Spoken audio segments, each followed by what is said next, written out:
এই যে শুনেন, হ্যাঁ আপনি কি এখানে থাকেন? না আমি এইখানে থাকি। আর আপনার বাড়ি কি এখানে নাকি? না আমার বাড়ি তো এইখানে। আরে আপনি কি এই এলাকায় থাকেন কিনা সেটা জিজ্ঞাসি। কি উত্তর ফাড়ায়? এই এলাকার নাম কি? এটা তো দক্ষিণ ফাড়া। তো আপনি থাকেন কই? কই আবার? এইখানে। আবার কই এইখানে? আপনার এলাকার নাম কি? এলাকার নাম তো উত্তর ফাড়া। তো কইতে পারেন না উত্তর ফাড়া? বারবার খালি কথা ঘুরায়। আমি তো ফ্যাস গুজ বুঝি না। ফ্যাস গুজ বুঝেন না তাহলে আপনি ফ্যাশন কি লিগা? কো ফ্যাসাইলাম? কথা তো বড় বড়ই কইলাম। শুনেন, আপনার সাথে ফাফাও কথা বলতে এখানে আসি নাই। আমি একজন গোয়েন্দা। গাইবান্ধা? আরে গোয়েন্দা। ও আপনি হাত তুলছিলেন কেন? কলজাটা ফাল দিয়ে উঠছিল। কি ফাল দিছিল? কলজাটা। কেন? কইতারি না তো। আমি তো আবার ফ্যাস গুজ বুঝি না। আপনার এত কিছু বোঝা লাগতো না।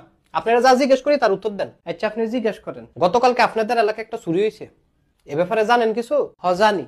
তো অল্প অল্প জানি। আপনি অল্প অল্প কি জানেন? চুরিটা কেডাই করছে এটা আমি কইতারমু। কে করছে? আমার খালতো ভাই করছে। কি? হ স্যারের নাম মোখলেসুর রহমান। মোখলেসুর রহমান? জি স্যার। পশ্চিম ফারাত আহে, বেশি একটা সুবিধার না। চুরির সময় কি আপনার সাথে